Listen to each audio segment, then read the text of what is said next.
Deer migration is a fascinating natural phenomenon where deer move seasonally between different habitats.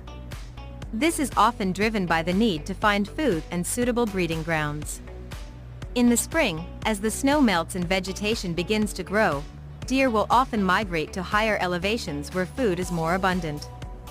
They will then spend the summer months feeding and raising their young in these areas. As winter approaches and food becomes scarce at higher elevations, deer will migrate back due